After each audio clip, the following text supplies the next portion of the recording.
Greetings in the name of Jesus Christ our Lord. For our meditation, may I read to you a few verses from Matthew chapter 6, 1, 6, 17 and 18. Beware of practicing your righteousness before other people in order to be seen by them, for then you will have no reward from your Father. Verse 6, but when you pray, go into your room and shut the door and pray to your Father who is in secret, and your Father who sees in secret will reward you. 17 and 18. But when you fast, anoint your head and wash your face, that your fasting may not be seen by others, but by your Father who is in secret, and your Father who sees in secret will reward you. Ash Wednesday, Budi Buduvara. We are in the season of Lent and we just have completed Ash Wednesday. What is the significance of Ash Wednesday? ನಾವು lent ಅಂದರೆ ಶ್ರಮೆ ಮರಣಗಳ ದಿನಗಳು. ಬೂದಿ ಬುಧವಾರದಿಂದ ಪ್ರಾರಂಭ ಆಗ್ತದೆ. ಬೂದಿ ಬುಧವಾರದ ಮುಖ್ಯತೆ ಅಥವಾ ಅರ್ಥ, ಅದರ ಮಹತ್ವವೇನು? Ash Wednesday is the first day of Lent that focuses on three subjects, namely cross of our Lord Jesus Christ, prayer, and thirdly, fasting. ಬೂದಿ ಬುಧವಾರ ಶ್ರಮೆ ಮರಣಗಳ ಪ್ರಾರಂಭದ ದಿವಸ. ಈ ದಿನಮಾನಗಳಲ್ಲಿ ನಾವು 3 ವಿಷಯಗಳನ್ನು ಆಲೋಚನೆ ಅಥವಾ ಧ್ಯಾನ ಮಾಡ್ತೇವೆ, ಮುಖ್ಯತೆಯನ್ನು ಕೊಡ್ತೇವೆ. ಮೊದಲನೇದು ಯೇಸು ಕ್ರಿಸ್ತನ ಕ್ರೂಜೆ, ಎರಡನೇದು ಪ್ರಾರ್ಥನೆ, ಮೂರನೇದು ಉಪವಾಸ. Lent is a period of 40 days preceding Easter, which is the period of Lent is devoted to remember and to commemorate the fasting that our Lord Jesus Christ observed for 40 days in the wilderness before he started his public ministry. Lent ಶ್ರಮೆ ಮರಣಗಳ ದಿನಗಳು 40 ಪುನರುತ್ಥಾನದ ದಿನಕ್ಕೆ ಮುನ್ನ, Easter ಪುನರುತ್ಥಾನದ ದಿನಕ್ಕೆ ಮುನ್ನ. ಯಾಕೆ ಮಾಡ್ತೇವೆ ಇದನ್ನು? ನಮ್ಮ ಪ್ರಭುವಾದ ಯೇಸು ಕ್ರಿಸ್ತನು ತನ್ನ ಬಹಿರಂಗ ಸೇವೆಯನ್ನು ಪ್ರಾರಂಭ ಮಾಡುವುದಕ್ಕೆ ಮುಂಚಿತವಾಗಿ 40 ದಿವಸಗಳು ಆತನು ಅರಣ್ಯದಲ್ಲಿ ಉಪವಾಸವನ್ನು ಮಾಡಿದ್ದು ನಾವು ಜ್ಞಾಪಕ ಮಾಡಿಕೊಳ್ತೇವೆ. ಇದನ್ನು ಸ್ಮರಿಸಲು ಮೀಸಲಾಗಿಟ್ಟ ಈ 40 ದಿನಗಳೇ ಶ್ರಮೆ ಮರಣಗಳ ದಿನಗಳು. Lent, we said, is a period of 40 days from Ash Wednesday to Holy Saturday. They are 40 days,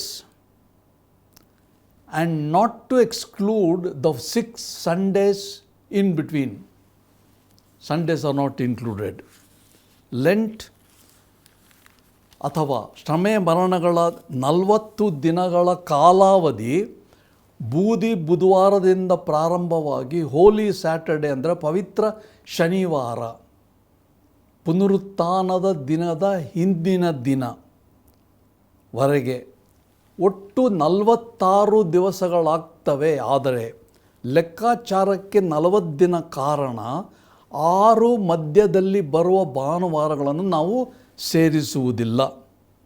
ಆದ ಕಾರಣ ಶ್ರಮೆ ಮರಣದ ದಿನಗಳು 40. ಈಗ what is the purpose of lent?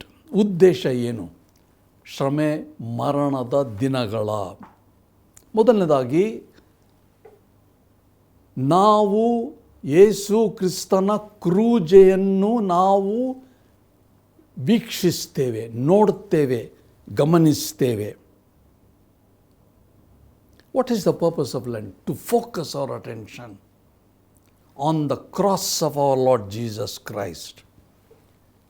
A New Testament scholar by the name of James Denney observed that one cannot define incarnation or the birth of Christ apart from the atonement, apart from the death, his sacrificial death upon the cross. So what he was observing is the crucial significance, he said, is not Bethlehem. It is Calvary. It is the cross. So for us, we focus on the cross, which is important. James Denney ಎಂಬ ಹೊಸ ಒಡಂಬಡಿಕೆಯ ತಜ್ಞರು ಗಮನಿಸಿದ್ದೇನೆಂದರೆ, ಯೇಸು ಕ್ರಿಸ್ತನ ನರಾವತಾರವನ್ನು, ಆತನ ಜನನವನ್ನು, ಆತನ ಮರಣ ಅಥವಾ ಆತನು ಮಾಡಿದ ಪ್ರಾಯಶ್ಚಿತ್ತವನ್ನು ನಾವು ವಿವರಿಸದೇ ಇರಲಿಕ್ಕಾಗುವುದಿಲ್ಲ. ಅಥವಾ ಬೆತ್ಲೆಹೇಮಿನ ಮಹತ್ವವಲ್ಲ, ಬದಲಾಗಿ ಬೆತ್ಲೆಹೇಮ್ ಹೆಜ್ಜೆ ಹೆಜ್ಜೆಯಾಗಿ ಯೇಸು ಕ್ರಿಸ್ತನನ್ನು ಕಲ್ವರಿ ಕ್ರೂಜೆಗೆ ನಡೆಸಿತಲ್ಲ, ಅಲ್ಲಿ ಆತನು ಮಾಡಿದ ಕಾರ್ಯವನ್ನು ನಾವು ವಿವರಿಸುವುದರಲ್ಲಿಯೇ ಇರುವುದು ಮಹತ್ವ. ಅದೇ ನಿರ್ಣಾಯಕರವಾದದ್ದು, ಪ್ರಾಯಶ್ಚಿತ್ತ. ನಮ್ಮ ಪಾಪದ ಪರಿಹಾರಕ್ಕೆ ಒಂದು ದಾರಿ ಆತನು ಮಾಡಿದ. During this period, we always focus on the atoning work of Jesus Christ. The death of our Lord Jesus Christ. ಈ ದಿನಮಾನಗಳಲ್ಲಿ ಈ ಕಾರಣದಿಂದ ನಾವೇನು ಮಾಡ್ತೇವೆ? ಯೇಸು ಕ್ರಿಸ್ತನ ಮರಣ, ಕ್ರೂಜೆಯ ಮೇಲೆ ನಮ್ಮ ಗಮನವನ್ನು ಕೇಂದ್ರೀಕೃತವಾಗಿಡಿಸುವುದೇ. ಮೊದಲನೇದು ಆತನ ಕ್ರೂಜೆ. First we think about the cross. Second, the purpose of Lent is prayer. As we read in Matthew 6:15 and 6:16, our Lord teaches that prayer must be in the context of a filial relationship. What is a filial relationship? It is father-son, father-daughter. It gives an intimate relationship, prayer. That is the genuineness of prayer. Verse 6, but when you pray, go into your room and shut your door and pray to your Father in secret. Filial relationship. ಎರಡನೇ ಉದ್ದೇಶ ಶ್ರಮೆ ಮರಣಗಳ ದಿನ ಏನೆಂದರೆ ಪ್ರಾರ್ಥನೆ. ಮತ್ತಾಯನು ಬರೆದ ಸುವಾರ್ತೆ 6:6ನೇ ವಚನದಲ್ಲಿ ಹೀಗೆ ಓದಿದೆವು ನಾವು, ಏನೆಂದರೆ, ನೀನು ಪ್ರಾರ್ಥನೆ ಮಾಡಬೇಕಾದರೆ ನಿನ್ನ ಏಕಾಂತವಾದ ಕೋಣೆಯೊಳಗೆ ಹೋಗಿ ಬಾಗಿಲನ್ನು ಮುಚ್ಚಿಕೊಂಡು ಅಂತರಂಗದಲ್ಲಿಯೂ ಇರುವ ನಿನ್ನ ತಂದೆಗೆ ಪ್ರಾರ್ಥನೆ ಮಾಡು. ಅಂತರಂಗದಲ್ಲಿ, ಏಕಾಂತದಲ್ಲಿ. ಅಂದರೆ ಇಲ್ಲಿ ಒಂದು ತಂದೆತನ, ಮಗನ ಭಾವ ಇದೆ. ಒಂದು ಸಂತಾನದ ಸಂಬಂಧದೆ, ತಂದೆ ಮಗ, ಮಗನ ಭಾವ, ನಿಕಟ ಸಂಬಂಧ, ಯಾರಿಗೂ ಗೊತ್ತಿಲ್ಲ, ಬಹಳ ಹತ್ತಿರದ ಸಂಬಂಧ. ಪ್ರಾರ್ಥನೆ ಈ ಸಂಬಂಧತೆ ಏನು ಮಾಡುತ್ತೆ? ಒಂದು ಅನ್ಯೋನ್ಯತೆ, ತಂದೆ ಮಕ್ಕಳಿಗಿರುವಂಥ ಅನ್ಯೋನ್ಯತೆಯನ್ನು ಪ್ರತಿಬಿಂಬಿಸ್ತದೆ. In Romans 8:15 and Galatians 4:5, Paul is describing the spirit of sonship. And therefore we call God Abba Father, our Father. Spirit of sonship. ಪೌಲನು ನಮಗೊಂದು ಮಗನ ಭಾವ, ಮಗನ ಆತ್ಮ ಇದೆ. ಈ ಕಾರಣದಿಂದ ನಾವು ಪ್ರಾರ್ಥನೆ ಮಾಡುವಾಗ ಏನು ಹೇಳ್ತೇವೆ? ಅಪ್ಪ, ತಂದೆಯೇ. ನಿಕಟ ಸಂಬಂಧವನ್ನು ಸೂಚಿಸುವುದೇ ಪ್ರಾರ್ಥನೆಯ ಸ್ವಭಾವ. ಇಲ್ಲಿ ನಿಕಟ ಅನ್ಯೋನ್ಯತೆಯನ್ನು ಸೂಚಿಸುವುದು, ವ್ಯಕ್ತಪಡಿಸುವುದು, ಪ್ರದರ್ಶನ ಮಾಡುವುದೇ ಪ್ರಾರ್ಥನೆಯ ಅರ್ಥ. ಇಲ್ಲಿ ನಾವೇನು ಮಾಡ್ತೇವೆ? ಅಪ್ಪ, ತಂದೆಯೇ ಎಂಬುದಾಗಿ ಕೂಗ್ತದೆ. ನಾವು how is this ಸನ್ಶಿಪ್ acquired? How is this filial relationship obtained? In John 1:12 he says, to all who received him, in other words, as many as received him, that is Jesus, to them God gave the power to become the sons or the daughters of God, the children of God, even to them who believe on his name. We have a right, we have an authority, we have a power to call ourselves the children of God, because God said, if you receive my son, you have the authority. Where do you receive him?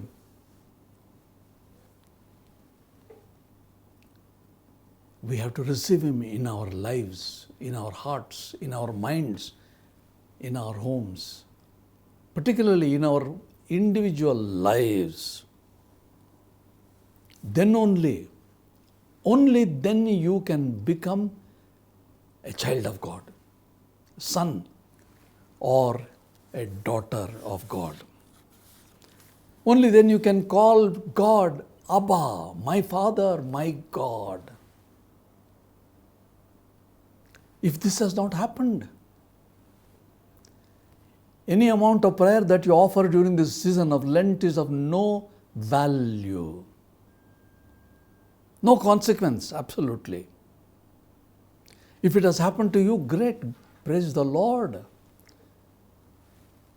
But in case you depend upon your genealogy as a Christian, that doesn't give that intimate relationship. As filial experience, filial relationship with the Father, you have to receive his son Jesus into your life. Only then you become a child of God. And when you pray, you say, Abba, Father, that filial relationship. Atma, ಮಗನ ಆತ್ಮ, ತಂದೆಯ ಭಾವ ಹೇಗೆ ಪ್ರಾಪ್ತ ಆಗ್ತದೆ? ಮುಖ್ಯ ಪ್ರಶ್ನೆ. ಪೌಲನ್ನು ರೋಮಾಪುರದವರಿಗೆ ಬರೆದ ಪತ್ರಿಕೆ, ಗಲಾತ್ಯದಲ್ಲಿ ಮತ್ತು ಸ್ವಾಮಿ ಮತ್ತಾಯನ ಸುವಾರ್ತೆಯಲ್ಲಿ ಹೇಳದಂತೆ ನಮಗೆ ಒಂದು ನಿಕಟ ಸಂಬಂಧ ಹೇಗೆ ಪ್ರಾಪ್ತ ಆಗ್ತದೆ ಅಂದರೆ, ಯೋಹಾನ 1:12 ಏನು ಹೇಳಿದೆ? ಯಾರೇ ಆಗಲಿ ಆತನನ್ನು, ಅಂದರೆ ಯೇಸು ಕ್ರಿಸ್ತನನ್ನು ಅಂಗೀಕರಿಸಿದರೋ ಅವರಿಗೆ ದೇವರ ಮಕ್ಕಳಾಗುವ ಅಧಿಕಾರವನ್ನು ಕೊಟ್ಟನು. ಆತನ ಹೆಸರಿನಲ್ಲಿ ನಂಬಿಕೆ ಇಟ್ಟರೋ ಅವರಿಗೆ ದೇವರ ಮಕ್ಕಳಾಗುವ ಅಧಿಕಾರ. ನಂಬಿಕೆ ಇದೆ ಅಂತ ಹೇಳ್ತೇವೆ, ಆದರೆ ಎಲ್ಲರೂ ಯೇಸು ಕ್ರಿಸ್ತನನ್ನು ತಮ್ಮ ವೈಯಕ್ತಿಕ ಜೀವನದಲ್ಲಿ ಆಹ್ವಾನ ಮಾಡಿ ಸ್ವೀಕಾರ ಮಾಡಿಲ್ಲ.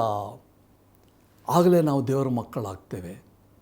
ಹೀಗಾಗಿ ಪೌಲನು ರೋಮಾ ಪತ್ರಿಕೆ, ಗಲಾತ್ಯ ಪತ್ರಿಕೆಯಲ್ಲಿ ಹೇಳಿದಂತೆ ನಾವು ದೇವರನ್ನು ಏನು ಕರಿತೇವೆ? ಅಪ್ಪ, ತಂದೆಯೇ.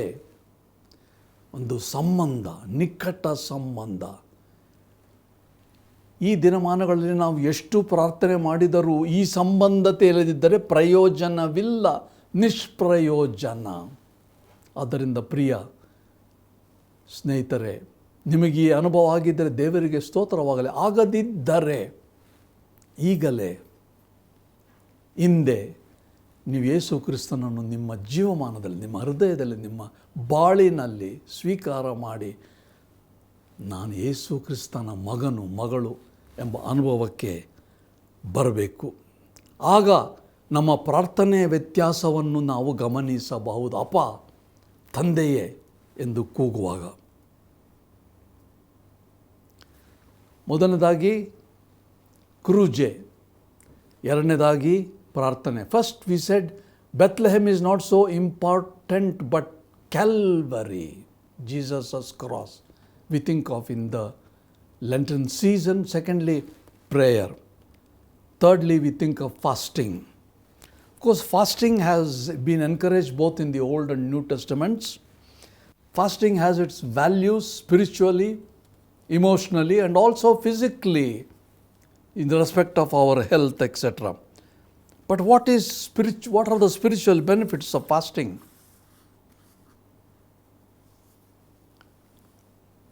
ಉಪವಾಸ. ಹಳೆ ಮತ್ತು ಹೊಸ ಒಡಂಬಡಿಕೆಯಲ್ಲಿ ಮೂರನೇದಾಗಿ ನಾವು ನೋಡಿದ ಹಾಗೆ ಉಪವಾಸಕ್ಕೆ ಹೆಚ್ಚಿನ ಮಹತ್ವ, ಬೆಲೆ, ಪ್ರೋತ್ಸಾಹ ಇದೆ. ಯಾವ ರೀತಿಯ ನಮ್ಮ ಆತ್ಮೀಕ ಜೀವನಕ್ಕೆ ಪ್ರೋತ್ಸಾಹವಿದೆಯೋ ಅದೇ ರೀತಿಯಲ್ಲಿ ನಮ್ಮ ಆರೋಗ್ಯಕ್ಕೆ ಸಹ ಒಳ್ಳೆಯದಾಗ್ತದೆ ಉಪವಾಸ ಮಾಡಿದರೆ. ಆದರೆ ಅದಕ್ಕಿಂತಲೂ ಹೆಚ್ಚಾಗಿ ಆತ್ಮೀಕ ಉಜ್ಜೀವನಕ್ಕಾಗಿ ಉಪವಾಸ ಅಗತ್ಯ. How does fasting benefit us spiritually? How is it that people in the Old Testament and New Testament and Jesus himself fasted? The primary benefit is when you fast, you are close to God in that filial relationship. Fasting always enables you to pray more effectively and meaningfully because you are coming close to God in that fellowship. Fasting always evokes appropriate responses to call Abba, Father, my Father, brings you close to God. ಉಪವಾಸ ಪ್ರಾರ್ಥನೆಯನ್ನು ಬಲಪಡಿಸ್ತದೆ. ನಾವು ಉಪವಾಸದ ಪ್ರಾರ್ಥನೆ ಮಾಡುವಾಗ ಆ ತಂದೆತನ, ಮಗನ ಭಾವವನ್ನು ನಾವು ಅರ್ಥವಿಸಿಕೊಳ್ಳುತ್ತೇವೆ ಪೂರ್ಣವಾಗಿ. ಮಕ್ಕಳ ಭಾವ, ಪಿತೃತ್ವ ಎಂಬ ನಿಕಟ ಸಂಬಂಧ ಉಪವಾಸದಿಂದ ಸ್ಥಿರವಾಗ್ತದೆ. ಇನ್ conclusion, we are grateful to the calendar of the Christian Church, which marks certain important days and periods. What are the reasons? During the Lent, it's appropriate because during these days we focus on the cross, we focus on prayer, we focus on fasting. It enables us to grow spiritually and be mature. We are grateful for this opportunity to think about the cross of Jesus Christ, to pray and fast, to become more close to the Heavenly Father. ಮುಕ್ತಾಯದಲ್ಲಿ ಕ್ರೈಸ್ತ ಸಭೆಗಳ ಪಂಚಾಂಗದಲ್ಲಿ ನಾವು ನೋಡುವಾಗ ಅಲ್ಲಲ್ಲಿ ವಿಶೇಷ ದಿನಗಳು, ದಿನಮಾನಗಳನ್ನು ಗುರ್ತಿಸಿದೆ ಕ್ರೈಸ್ತ ಪಂಚಾಂಗ. ಈಗ ಲೆಂಟ್ ಅಥವಾ ಶ್ರಮೆ ಮರಣಗಳ ದಿನಗಳಲ್ಲಿ ನಾವು ಯೇಸು ಕ್ರಿಸ್ತನ ಶಿಲುಬೆಯನ್ನು ಕೇಂದ್ರೀಕರಿತವಾಗಿ ನೋಡುವಾಗ, ಮುಖ್ಯವಾಗಿ ಅದನ್ನೇ ಎಂಬುದಾಗಿ ನಾವು ಆಲೋಚನೆ ಮಾಡುವಾಗ, ಈ ಕಾಲ ವೇಳೆಗಳಲ್ಲಿ ನಾವು ಆತ್ಮೀಕ ರೀತಿಯಲ್ಲಿ ಅಭಿವೃದ್ಧಿ ಆಗ್ತದೆ. ಕ್ರೂಜೆ, ಪ್ರಾರ್ಥನೆ, ಉಪವಾಸ ಎಂಬುದು ಇವೆಲ್ಲವುಗಳನ್ನು ನಾವು ನೆನಪು ಮಾಡಿಕೊಂಡು ಕೇವಲ ಒಂದು ಆಚಾರ ಪದ್ಧತಿಗಳಲ್ಲೇ ನಾವು ಮಗ್ನರಾಗಿರದೆ, ಈ ಆಚಾರ ಪದ್ಧತಿಗಳಲ್ಲಿರುವ ಒಳ್ಳೆತನದಿಂದ ನಾವು ಪ್ರಯೋಜನ ಹೊಂದಬೇಕಲ್ಲವೇ? ಬಹಳ ಮುಖ್ಯ. ಹೀಗಾಗುವಂತೆ ದೇವರು ನಮಗೆ ಸಹಾಯ ಮಾಡಲಿ. In these special days that the calendar of the church indicates to us, as we have been focusing on the cross of Jesus, on prayer and fasting, may we not only remember the traditions of the church, but through these traditions may we go deeper into the meaning of these traditions and become effective Christians as we focus upon the cross of our Lord Jesus Christ. We pray and fast. This is the meaning of Lent and purpose of Lent. We thank God for this season that we find in our church calendars. ಪ್ರಾರ್ಥನೆ ಮಾಡೋಣ. ತಂದೆಯಾದ ದೇವರೇ, ಈ ಶ್ರಮೆ ಮರಣಗಳ ದಿವಸ, ಲೆಂಟನ್ season ಎಂಬುದಾಗಿ ನಮ್ಮ ಸಭೆಗಳಲ್ಲಿ ನಮ್ಮ ಪಂಚಾಂಗದಲ್ಲಿ ಗುರುತಿಸಿರುವುದು ಉಪಯುಕ್ತವಾಗಿದೆ ನಮಗೆ. ಕಾರಣ ನಾವು ನಮ್ಮ ಪ್ರಭುವಾದ ಯೇಸು ಕ್ರಿಸ್ತನು ಮಾಡಿದ ಪ್ರಾಯಶ್ಚಿತ್ತದ ಯಜ್ಞ ಕ್ರೂಜೆಯ ಮೇಲೆ ನೆನೆಸ್ತೇವೆ, ನಿನಗೆ ಸ್ತೋತ್ರ ಸಲ್ಲಿಸ್ತೇವೆ. ಹೀಗಾಗಿ ನಮ್ಮ ಪ್ರಾರ್ಥನೆಯ ಜೀವನ ಒಂದು ನಿಕಟ ಸಂಬಂಧದ ಅನ್ಯೋನ್ಯತೆಯನ್ನು ನಿನ್ನಲ್ಲಿ ಉಂಟು ಮಾಡುತ್ತೆ. ಇದಕ್ಕಾಗಿಯೂ ನಾವು ನಿನ್ನನ್ನು ವಂದಿಸ್ತೇವೆ. ಮತ್ತು ಅನೇಕ ಸಾರಿ ನಾವು ಉಪವಾಸ ಮಾಡಿ ನಮ್ಮ ಉಪವಾಸದಿಂದ ಕೇವಲ ದೈಹಿಕ ರೀತಿಯಲ್ಲಿ ಮಾತ್ರ ನಮಗೆ ಉಪಯೋಗ ಅಲ್ಲ, ಆತ್ಮಿಕ ರೀತಿಯಲ್ಲಿ ನಾವು ಬಲ ಹೊಂದುವಂತೆ, ಯಾವ ರೀತಿ ನಮ್ಮ ಪ್ರಭುವಾದ ಯೇಸು ಕ್ರಿಸ್ತನು ಉಪವಾಸ ಮಾಡಿದ ಶಿಷ್ಯರು ಮಾಡಿದರು, ಹಾಗೆಯೇ ನಾವು ಸಹ ಉಪವಾಸ, ಪ್ರಾರ್ಥನೆ, ಕ್ರೂಜೆಯ ದೃಶ್ಯದಿಂದ ಆತ್ಮೀಕ ರೀತಿಯಲ್ಲಿ ಸ್ಥಿರ ಹೊಂದುವಂತೆ ನಮಗೆ ಸಹಾಯ ಮಾಡಬೇಕೆಂದು ನಮ್ಮ ರಕ್ಷಕನಾದ ಯೇಸು ಕ್ರಿಸ್ತನ ಹೆಸರಿನಲ್ಲಿ ಪ್ರಾರ್ಥಿಸ್ತೇವೆ ತಂದೆಯೇ. ಆಮೆನ್.